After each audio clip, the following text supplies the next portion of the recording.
Hola, hola todos, I hope you're doing well, and I'm so excited to have you all back for another video.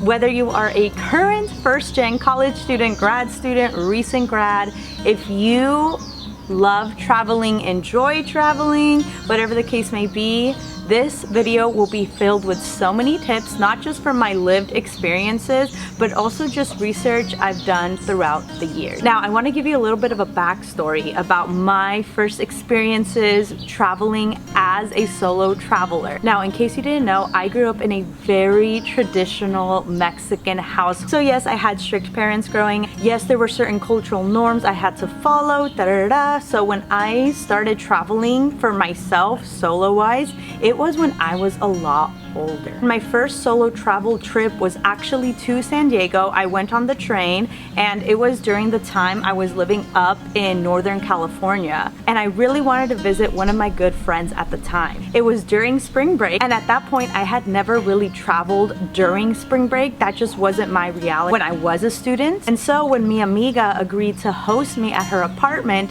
I was very excited. When I took the train, in case many of you didn't know, when you're taking the train from Northern California to SoCal, there's gonna be certain stops that you have to take the bus, the Greyhound, y luego you transfer to Amtrak. That's a story for another day. Highlighting the key point was, I'll never forget when I was sitting on the train ride making my way to San Diego, and as I got closer, I found myself getting really emotional because I believe I was either 26 or 27 at the time, and it hit me where I was like, wow, this is my first trip solo because I wanted to do it. There was no influence from anyone, and all I wanted to do in that moment while I was sitting in the train was to call my older sister and just share with her what I was feeling, why I was so excited for this trip.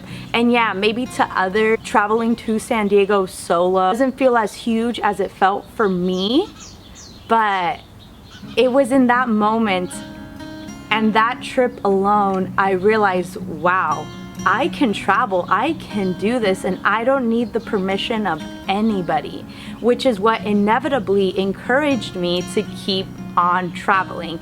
And yes, I did take more airplanes than trains over the years. Now, with that backstory in mind, let's go ahead and jump to the first tip. Número uno, you're going to want to save and budget for your future travels, whatever the case may be, especially as a recent grad, college student, etc. Now, for me, I've always been very transparent about this over on Instagram and TikTok, that during my grad school journey, I was teaching full-time, but I also had a weekend part-time job where I worked at a diner. Now, those checks as well as tips definitely came in handy when it came to my savings journey, because what I would tell myself is, all right, I don't necessarily know where I'm going to be traveling this year, but I know that when I do, I want to have money aside. So whatever I was making from those checks and tips from my weekend job, I would just save and save and save, so that, let's say maybe it was during spring break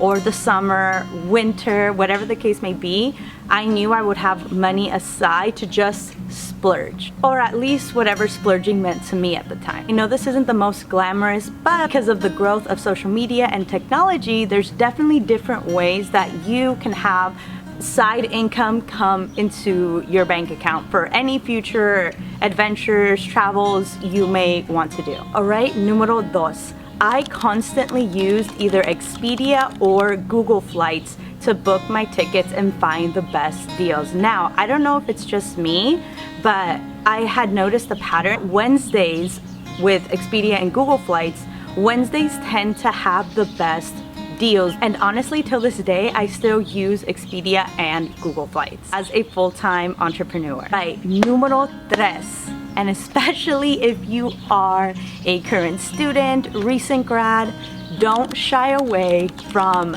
booking flights that have a layover, whether it's 5 hours, I've seen anywhere up to 10 hours.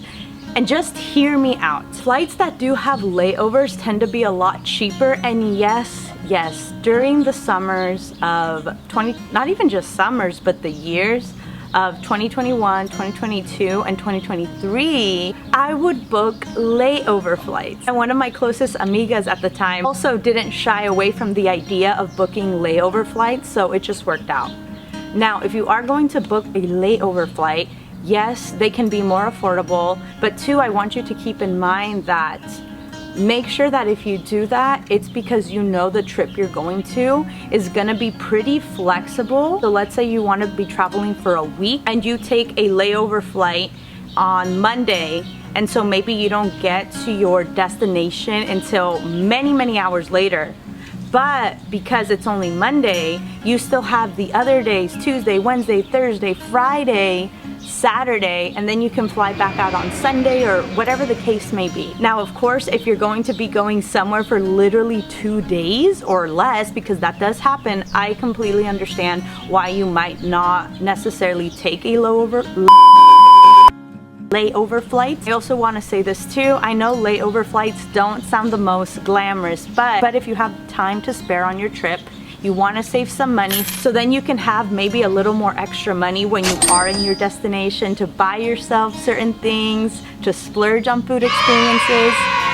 It's really important to sit down and weigh all your options. Now, I've had layovers that have lasted 2 hours up to 10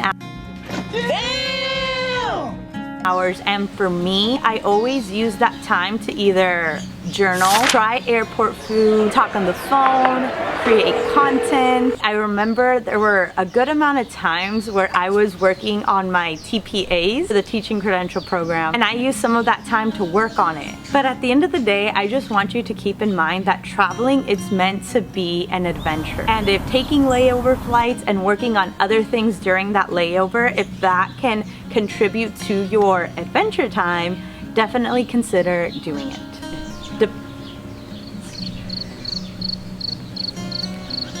Consider parking your car at the airport. Now, from my personal experience, I have flown out of LAX so many times.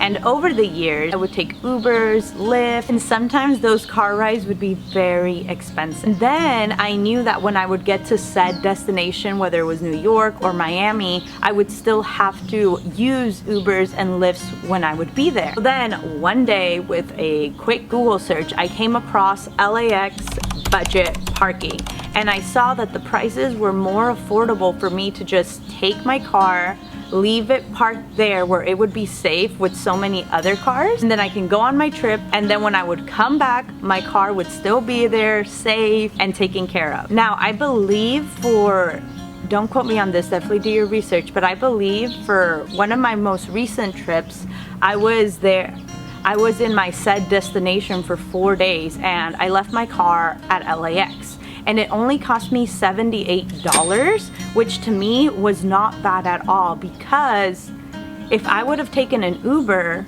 or a Lyft, it could have cost me $78 to take the Uber from my house to LAX, and then another potentially $78 to take a Lyft from LAX back home. Then I knew that once I would get to said destination, which in this case it was New York, I would have to take a Lyft or an Uber from JFK airport to my hotel. And then when I would leave New York, I would have to take said Uber from the hotel to JFK and, you know, fly back. I will tell you this, when I'm in New York, I really just use the subway and walking to, you know, again, save money. Next time I can make a video fully dedicated to traveling tips when you are in New York, but again, that can be for another video. Again, if you're gonna be traveling maybe for 2 weeks and you're gonna be gone, that's when you're gonna wanna check and see if it is convenient for you to take your car, leave it at the airport, and then pay that fee, because it could cost more, where maybe it would be cheaper just to Uber there and back if it's for a long trip.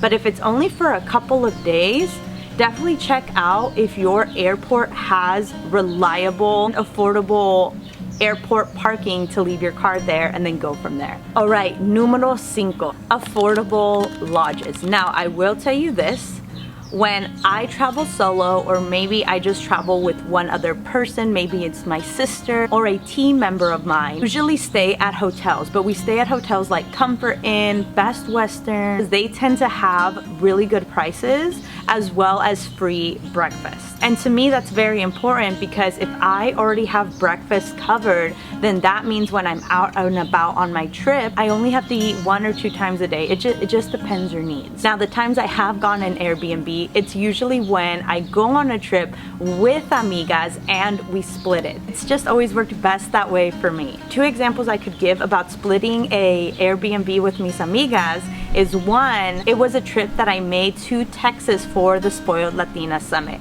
I was going with 2 other amigas and we were very excited, and with calculating costs during that time, it was just best. We just got an Airbnb in Texas for a couple of days and then just split the costs.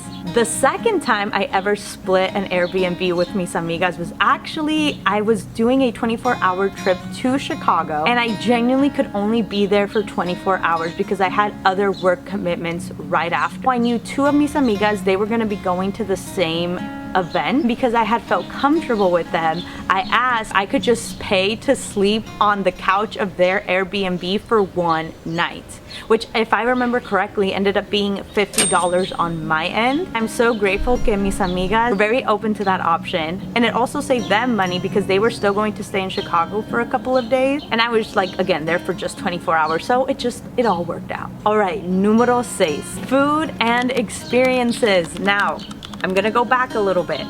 When I do travel, like I said, either solo, with my sister, or I bring a team member from Cafecito con Estrellita, we usually stay at hotels. Again, Comfort Inn, Best Western, wherever there is good reviews, a good price, and free breakfast. Because those free breakfasts, they come in handy.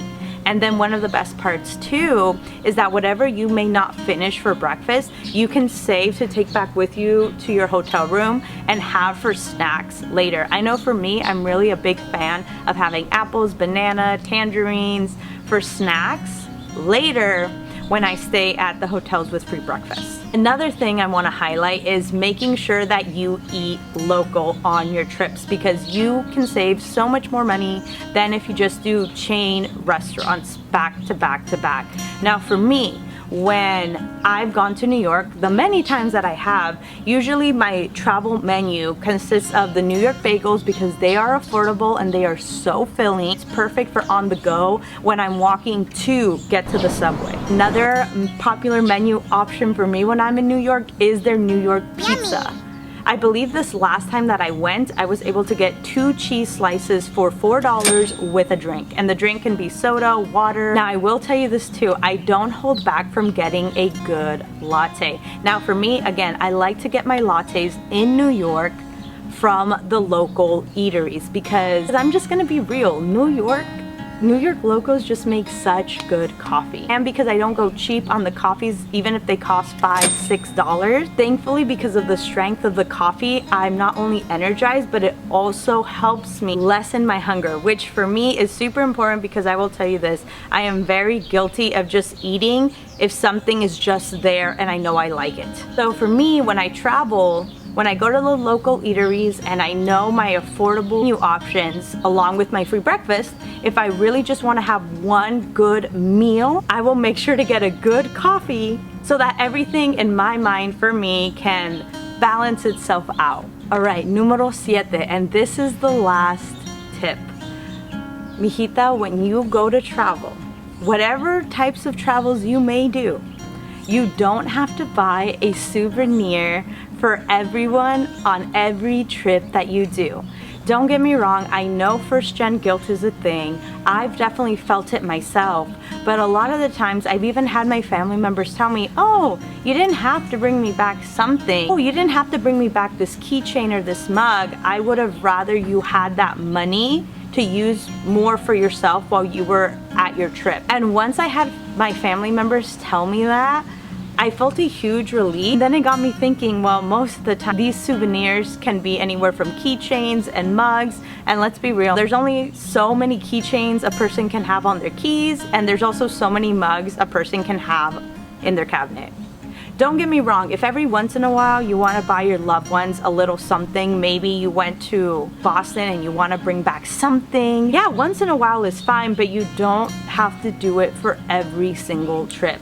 If I'm being honest, a lot of the times what might be best is you taking pictures and videos while you're on your trip and sharing it in the family group chat, because then your loved ones will feel like, wow, I was there. It feels like I was there too. All right, mi gente, that is all I have for you today. If you have any traveling tips that you can share, any budgeting tips on your travels, please put them in the comment section down below, because I know I do not know everything, but if you know something that I haven't mentioned and you know someone can benefit from it, please comment it down below. And if you haven't already, please make sure you are subscribed to our YouTube channel. It helps us so much. Like and comment, share with anyone you feel can benefit from this video. Cuídense y hablamos pronto. Adiós.